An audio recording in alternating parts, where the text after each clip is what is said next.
Title: I came home from a year of service to a big party. Suddenly, my wife announced she was pregnant, not with me, but with my brother. Everyone cheered. He spat, "You really thought this was for you? It's our gender reveal. Man, you couldn't even get your own wife pregnant. You lost again. Some people are just born losers." I raised my glass and smirked. "Oh, you didn't hear the latest news?" Their faces went pale, and he dropped to their knees start. The glass was cold in my hand. My knuckles were white around the stem. Not from nerves, those had burned out months ago, but from the effort of keeping my grip steady. Her smile was radiant, hands resting over the small swell of her belly. "My husband's back," she announced, "and I'm pregnant. Cheers!" Laughter. A few pats on my back. Then my brother stepped forward, arm around her waist like he owned it. "Not his," he said, grinning at the crowd. "It's mine. This is actually our gender reveal party." The room erupted again, like this was a joke worth celebrating. He leaned in close enough that only I could hear. "You couldn't even get your own wife pregnant. You lost again.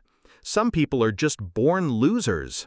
That's when I raised my glass, let the smirk curl my lip. "Oh," I said, voice low but cutting through the noise. "You didn't hear the latest news?" The laughter froze mid-breath. Faces shifted from delight to confusion. And for a moment, just a moment, he looked afraid. I didn't always hate him.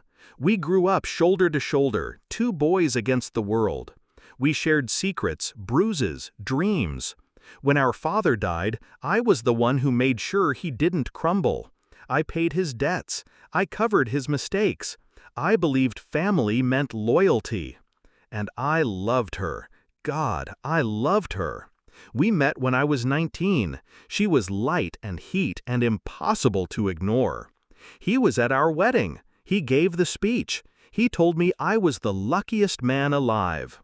When I left for a year of service overseas, I thought I was leaving my home in the safest hands possible. My wife's love and my brother's loyalty. The first crack showed in a letter that never came. Her messages grew shorter. His calls stopped entirely. Then there was the photo, buried in a friend's social feed.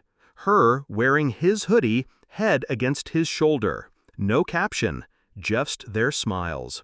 I told myself it was nothing, until I zoomed in and saw her hand on his thigh. Pain is loud at first. Then it becomes quiet, cold. That's when I started planning. My leave wasn't sudden. I let them think it was. I came home 3 weeks earlier than expected, stayed in a hotel 2 towns over, watched. I saw him leave her place at dawn, shirt inside out. I saw her slip into his truck with coffee and a kiss. The way they looked at each other was casual, like this was normal. I started digging. Bank records, text messages, photos. I found out about the joint account in their names, funded by my own salary. The transfer of the deed on my father's land, faked signatures, all done while I was gone. I didn't rage. I documented. Every transaction, every stolen dollar, every message dripping with their private jokes about me. And then I went deeper. I hired someone to follow him, track the late-night visits to a gambling den. Another to pull his criminal history, small-time theft, unpaid fines, things I had covered before. I spoke to a lawyer, a very good one. By the time my plane touched down officially, the groundwork was done. Every penny was locked, every asset frozen under my name alone. The house? Mine. The land? Mine. Her car? Bought with my money. Mine now too. The party was their idea.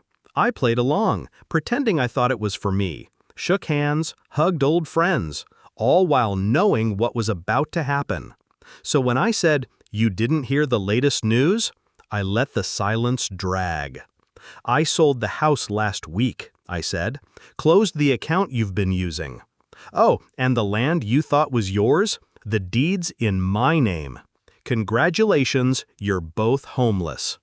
The color drained from her face. My brother blinked like I'd just spoken another language. I set my glass down. "And while you've been busy playing house, I've been busy with the police. Turns out forging a deed and stealing funds from an active duty soldier is a big deal." Two officers stepped forward from the doorway. They weren't here for the party. My brother stammered, You can't do this." "Already did," I said. The cuffs clicked. He looked at her for help. She took a step back. Self-preservation always was her stronger instinct. I didn't stay to watch him get loaded into the car. Didn't watch her cry to friends about where she'd sleep tonight. I walked out into the night air, the noise of the party collapsing behind me. It smelled like rain. For the first time in a year, I felt light. They thought I'd come home to find my life in ruins. They didn't know I'd already rebuilt it, without them in it. Some betrayals cut deep, but if you're patient, precise, you can make sure the blade twists the other way. I raised my glass again, this time to the dark, to the quiet, to losers, I murmured, and smiled.